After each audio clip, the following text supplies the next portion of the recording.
तो चलिए बहुत बहुत स्वागत है जोरदार तरीके से। और नेवी ने बिल्कुल दिल खुश कर दिया और ज़बरदस्त रिजल्ट स्टेज 1 में, और इसी परंपरा को स्टेज 2 में भी बनाए रखना है। तो फिर से मैं कहना चाहता हूं कि आज का ये इंटरव्यू फिर से एक एक्सपीरियंस के लिए है आपके लिए, और ऑब्वियसली ये जानने का मौका कि आखिर एक बच्चा स्टेज 1 और स्टेज 2 दोनों के लिए कितना कॉन्फिडेंट है और कैसे कमिटेड तरीके से INS चिल्का का हिस्सा बनने वाला है। देश के हर कोने से ज़बरदस्त पॉजिटिविटी आ रही है, और मैं देख रहा हूँ जितने बच्चे हमारे ऑफलाइन के रहे हैं या लर्निंग ऐप के रहे हैं या यूट्यूब प्लेटफॉर्म से जुड़े रहे हैं, सब ने ज़बरदस्त रिजल्ट लाए हैं। थैंक यू सो मच दिल से आप सबको बच्चा। और बस यार अब जान लगा दो स्टेज 2 के लिए, क्योंकि ये मौका ऐसा है कि हो गए तो लाइफ सेट है। और एक बात बड़ा खुल के बोल देता हूँ, हर वीडियो में बोल रहा हूँ बेटा कि आप सब जाओ मेरे लाल, आप सब के सब परमानेंट हो। बस मेरी ये बात याद रखना, दुनिया के जो बेरोजगार नल्ले लोग हैं जो फीडबैक देते हैं उनसे थोड़ा दूर हटिए। आप अच्छे तरीके से बढ़िए। और एक हर वीडियो में और अच्छी बात समझा दूँ कि आप NDA में जाइए, CDS में जाइए, और आप जब एकेडमी में जाते हैं ट्रेनिंग के लिए तो आप हर साल का वहाँ फीस लाखों रुपए जमा करते हैं, ठीक है ना, तब जाके आपका ट्रेनिंग कंटिन्यू होता है। बट आप एयरफोर्स से जा रहे हैं, नेवी से जा रहे हैं, आर्मी से जा रहे हैं, ICG से जा रहे हैं, तो आपका ट्रेनिंग भी हो रहा है, आपको सैलरी भी मिल रहा है, ये फैसिलिटी और कहीं नहीं, और आपका जॉब भी पक्का है। तो ये सबसे बेस्ट अपॉर्चुनिटी के तौर पे है, मिस नहीं करना है। इंडियन नेवी का सपना आप सबको पूरा करना है। इसी कड़ी में इसी मोटिवेशन को और बेहतर ढंग से समझने के लिए और इंडियन नेवी के प्रति एक रियल पैशन को दर्शाने के लिए हमारे साथ जुड़ रहे हैं आदित्य। बहुत बहुत स्वागत है आपका। तो बिहार के आप सिवान जिले से हैं? हाँ, यस सर। चलिए, सबसे पहली बात तो ये कि आपको बहुत बहुत congratulation. Thank you sir. And मौका मिला है। अब दिमाग में स्टेज 2 टारगेट चल रहा होगा। हाँ, मैं जानता हूँ स्टेज 1 का पेपर इस बार हल्का नहीं था। बहुत लोग डायलॉग मार रहे हैं फिल्मी कि हाँ इतना तो मैं हाई कर देता, 50 कर देता, 60 कर देता। जो असल में पेपर दे के आया वो बच्चा जानता है कि मैथ और फिजिक्स का लेवल क्या था। बहुत टफ था। हाँ, नचाया है मेरे बच्चों को, क्योंकि मेरे बच्चे कह रहे थे सर कि आप हमको दम भरे रहते हो कि 100 में भी बेटा 50 नहीं ला पा रहे हो, तुम 60 नहीं ला पा रहे हो। तो हम तो जान लगाए ही थे सर, लेकिन पेपर का लेवल था सर, और उस वजह से कहीं ना कहीं उस लेवल पे स्कोर नहीं गया जिसकी हम एक्सपेक्टेशन कर रहे थे। बट अब स्टेज 2 में जान लगानी है आपको, ठीक है। तो सबसे पहला प्रश्न यही है कि इंडियन नेवी चुनने का सपना दिमाग में कहाँ से आया, कैसे आया सडनली? सर एक तो मेरा शुरू से ही पैशन था कि सर जाना तो सेना में ही है सर, देश सेवा में ही जाना है।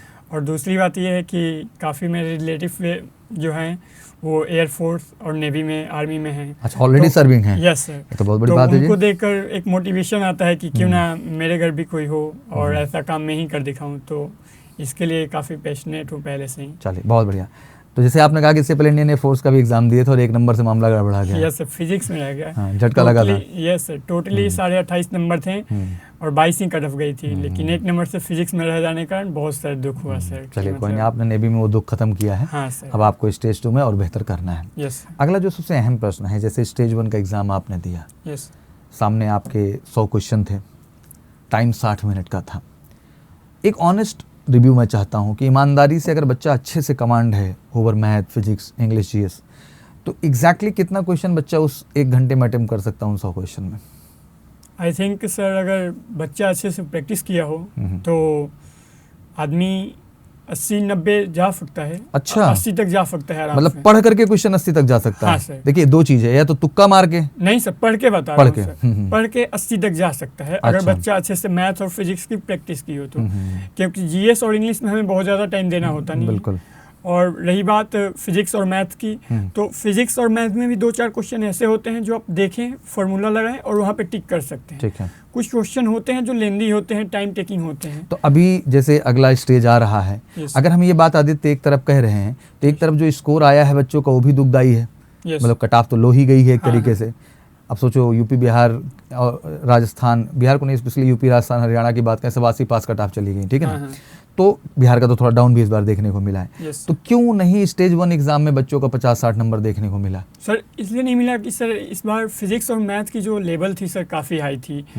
जो हम लोग एक्सपेक्ट किए थे कि मैथ जो आएगा उससे कहीं ऊपर लेवल का मैथ आया और फिजिक्स भी। इसलिए क्या कमी रह गई थी टेक्निकली? मतलब मैथ को आप करते वक्त आपको क्या महसूस हुआ कि कॉन्सेप्ट उस लेवल का हम नहीं पढ़े थे, या उस लेवल का हम क्वेश्चन नहीं लगा रहे थे? मतलब कमी कहाँ महसूस हुई और मैथ फिजिक्स में? आई थिंक सर कुछ कंसेप्ट अलग से, मतलब जो हम लोग पढ़े नहीं हैं उससे उस थोड़ा हाई लेवल का आया था। ये इस बात लिए आदित्य पॉइंट आउट कर रहा हूँ कि आप स्टेज 2 में इस संज्ञान में मत रहिएगा कि लेवल डाउन होगा, लेवल हाई होगा। ये मैं बहुत क्लियर कट बोलना चाह रहा हूँ, सबको ये बोलना चाह रहा हूँ। स्टेज 2 का लेवल डाउन नहीं होगा। स्टेज 1 जो मेंटेन किए हैं स्टेज 2 को भी मेंटेन रखेंगे। जैसे एक स्ट्रैटेजी मैंने बताई कि जैसे पेपर सामने आया, 1 घंटे का पेपर है, इस बार तो आप OMR बेस देंगे, अभी आपने CBT बेस दिया था। ज़्यादा आसान क्या है, OMR की CBT? आई थिंक सर मैं 2 बार दिया हूँ और मतलब CBT पे ही, तो मुझे काफ़ी अच्छा लगता है वही CBT, तुरंत क्लिक करो हो गया उसमें, तो बस लेकिन अब गोला बनाना है, उसमें कॉन्सेंट्रेशन, हाँ टाइम और कॉन्सेंट्रेशन दोनों चाहिए होता जी। है। तो इस बार चैलेंज बढ़ेंगे। हाँ सर। रणनीति क्या होती है? जैसे पूरा पेपर एक साथ आ गया, 100 क्वेश्चन आपके सामने है, ठीक है ना। ऑनलाइन में क्या है कि 1 बाय 1 आ रहे हैं, स्टेप बाय स्टेप आप जा रहे हैं, बट Yes. भाई OMR बेस्ड है तो हार्ड कॉपी में पेपर आ गया सामने। यस अब 100 क्वेश्चन सामने हैं, यस तो रणनीति क्या होगी? क्योंकि क्वेश्चन मिक्स भी दे सकते हैं, जैसे हम पहले स्टेज में क्या था, क्वेश्चन मिक्स दिए थे कि बांट के दिए थे? मिक्स थे। यस स्टेज 2 में भी ये होने के चांसेस हैं हाँ। कि मिक्स क्वेश्चन हो सकते हैं, यस या फिर स्टेज वाइज बांट भी सकते हैं कि यहाँ मैथ सेक्शन हो गया, Yes. फिजिक्स हो गया, इंग्लिश हो गया, GS हो गया, डिपेंड करेगा, देखिए क्या करते Yes. हैं। तो क्या रणनीति होगी आपकी? सर अगर सेक्शन वाइज आया तो हाँ। मैं फर्स्ट जाऊंगा GS के लिए, अच्छा, सेकंड इंग्लिश को करूंगा, ठीक है, और उसके बाद फिजिक्स, फिर और मैथ। उसके बाद मैथ, क्योंकि मैथ। फिजिक्स इंग्लिश और जो GS होता है वो तुरंत का तुरंत जितना आएगा देखो, जो आया वो उसको टिक कर सकते नहीं, हैं। अब एक प्रश्न मेरा आदित्य यहाँ जरूर बनेगा, जैसे फिजिक्स और इंग्लिश की, GS और इंग्लिश की बात की, जी कुछ भी वो 25 क्वेश्चन तो हैं ही। हाँ 25 क्वेश्चन भाई पढ़ने में भी समय लगता है, हाँ टिक करने में भी समय लगेगा, यस तो टेक्निकली कुछ टारगेट रहेगा कि नहीं यार मेरे को 25 में 15 करना है, 20 करना है, फिर आगे बढ़ जाना है, फिर लास्ट में देखेंगे कि हमको क्या बढ़ाना है, ऐसा कुछ रणनीति होगी आपकी? यस सर, वो तो अब आप बता देंगे सर। ठीक है, वो हम गाइड करेंगे हाँ कि सर। कैसे आपको ये रणनीति जी सर। उठाए, क्योंकि अगर पूरा गए तो फिर मामला फंसने के चांसेस सर। फंस जाएंगे। वो आप गाइड कर देंगे तो हो हाँ, जैसे मैं जाएगा आपको बताऊं, अभी एक दिन बच्चा एग्जाम दे रहा था, मॉक टेस्ट दे रहा था, सर। यस तो 2 घंटे का टाइम है, 120 क्वेश्चन है, यस वो 2 घंटे में 120 क्वेश्चन ईमानदारी से पढ़ नहीं सकता। यस करना तो दूर की बात है, सही है। करना तो दूर अगर की। सही से देखो, पढ़ने में भी 2 पढ़ता होता है ना, एक फॉर्मेलिटी की तरह पढ़ रहे हैं, एक होता है कि आप पढ़ रहे हैं उस क्वेश्चन को विजुलाइज भी कर रहे हैं, Yes. तो ऑलवेज इट्स टेक टाइम बच्चा, क्योंकि आपको क्वेश्चन करना है ना, सही तुक्का बात। थोड़ी ना मारना है कि आपने गए देखा हो गया काम, नहीं, तो उसको बड़ा टेक्निकली वर्क करना। एक्चुअली जो अभी हमने बैच स्पेशली शुरू कर रहा हूँ, इसमें इन्हीं सब टेक्निक पे काम करवाना है बच्चों को, कि भाई देखो पेपर एक टेक्निक पैटर्न पे है, अगर वो टेक्निक आपके पास नहीं हुई तो कहीं ना कहीं आपको सब आते हुए भी आप अच्छा परफॉर्म नहीं कर पाएंगे। Yes. ये बड़ा इंपॉर्टेंट होगा। फिजिकल को लेके क्या चल रहा है दिमाग में? रिटर्न का टेंशन मतलब, रिटर्न तो हम बेहतर करेंगे। हाँ सर, फिजिकल के लिए मैं सोचा कि मतलब आपसे जुड़कर नहीं करना, क्योंकि रनिंग तो आदमी कर लेगा, लेकिन कैसे रनिंग करना है, कैसे Exactly, उस time में breathing करना है। यस सर, वो सब है, कैसे पुशअप करना है, स्क्वाट्स करना है, वो सब फिजिकल टीचर जो स्पेशलिस्ट हैं वही अच्छे से गाइड कर सकते नहीं, वो हैं। फौज के आदमी हैं, यस और सुजीत सर बहुत ही एक्सपर्टीज़ हैं, Yes. उनको पूरा फौजी एक्सपीरियंस है, Yes. कैसे आप में टफनेस लाना चाहिए, क्या होना चाहिए, वो सब बेहतर करेंगे। यस मेडिकल को लेकर के जैसे कि भी एयरफोर्स का आप देखे लगातार मेडिकल चला, 45 बच्चे रिपोर्ट कर रहे थे, Yes. 10 या 15 फाइनल होते, 30 री मेडिकल में जा रहे हैं सारे बच्चे। तो मेडिकल को लेके क्या चलता है दिमाग में? सर मेडिकल तो अभी मैंने कराया नहीं है कभी, मतलब, ठीक है, लेकिन इस बार सोच रहा हूँ करा के ही जाऊँ, प्रक्रिया करा के जाएं, यस सर। उससे कॉन्फिडेंस लेवल आपके Yes. अंदर आएगा। जैसे कहते हैं ना, एग्जाम देने से पहले मॉक करना चाहिए, यस सर। फिजिकल से पहले रेस करनी चाहिए, तो उसी तरह कहा जाता है भैया कि मेडिकल से पहले एक मेडिकल कर लेने से, क्योंकि देखो उसमें पूरी प्रक्रिया है, ब्लड का रिपोर्ट सब आ गई, मान लो कुछ ऊंच नीच है तो आप Yes. इन टाइम में करेक्ट कर लीजिए, यूरिन टेस्ट की रिपोर्ट आ गई, मान लो कुछ खान पान गड़बड़ है, यूरिन रिपोर्ट सही नहीं आ रही है, यस तो वो आपने सही कर लेना है। फिर आपके कान की सफाई ज़रूरी है, दांत में कैविटी ना हो, दांत की सफाई ज़रूरी है। यस फिर पहले DNS प्रॉपर चेक हो गया। फिर आई विजन में लोग पहली बार जाते हैं तो घबरा जाते हैं कि क्या पढ़ना है कैसे, तो एक आई टेस्ट की भी क्लैरिटी हो गई, एक अपनी हियरिंग टेस्ट की भी क्लैरिटी हो गई, Yes. क्योंकि सेम पैटर्न हम लोग major Kalsi health care centre maintain करते हैं, जो पैटर्न वहाँ पे है, तो उससे बच्चों को बहुत मोटिवेशन मिलता है। जैसे एक्सरे रिपोर्ट आ रही है, ठीक कुछ गड़बड़ है, कुछ इधर उधर है, तो वो भी हमने चेक कर लेना है प्रॉपर तरीके से। फिर आपका जो है प्रॉपर ऑर्थो पार्ट होता है, ऑर्थो में सारी चीज़ें आती हैं, चाहे Yes. वो एल्बो हो, स्वीटी पाम हो, या फिर आपका नौकनी हो, या फिर फ्लैट फुट का इशू हो, ठीक है ना, Right. या फिर आपके जो वैरिकोज वेन का इशू हो, हर चीज़ को टेक्निकली देखना पड़ता है। अराउंड 30 तरह के टेस्ट, कितने टेस्ट हैं, ठीक तो एक बार वो हो जाने से फिर आपका कॉन्फिडेंस लेवल बढ़ जाता है। सही बात है, बीपी चेक हुआ, कहीं बीपी ना बढ़ी हो, ईसीजी में बहुत सारे बच्चों की दिमाग झलामला लग जाता है ना, ईसीजी में बच्चों को बहुत सारा डर लगता है, तो ईसीजी भी हमें ओके कर देना है। तो मतलब वो कंप्लीट रिपोर्टिंग सिस्टम हमने एक बना रखा है।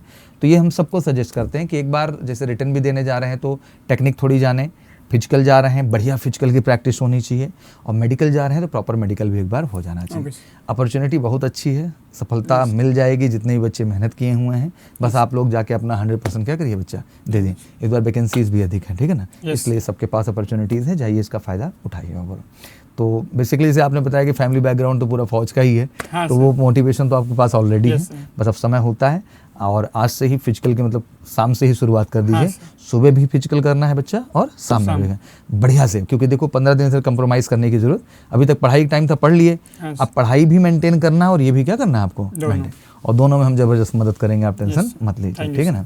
और बढ़िया से ढेर सारा आशीर्वाद दीजिए जो आदित्य को बच्चा जाए हमारा और फेज 2 में भी परचम लहरा के और INS चिल्का का हिस्सा बने। मैं जानता हूँ देश के हर कोने से बच्चों में इस समय बड़ा मोटिवेशन है और इसको बनाए रखो यार। और मैं कहता हूँ ना कि हमेशा एक मेरा क्लियर कट डायलॉग है कि, और मैं हमेशा कहूँगा कि मुझे हर घर से, हर गांव के हर घर से एक फौजी बच्चा चाहिए और इस परंपरा का आगाज हो चुका है। ज़बरदस्त रिजल्ट्स मिल रहे हैं। अब नेवी में भी चाहता हूँ कि जैसे एयरफोर्स में 100 आउट ऑफ 100 हम सिलेक्शन में गए हैं, एक बार नेवी में भी आप लोग परचम लहराइए और वही सिलेक्शन फिर से निकल के आए बच्चे, ठीक है ना।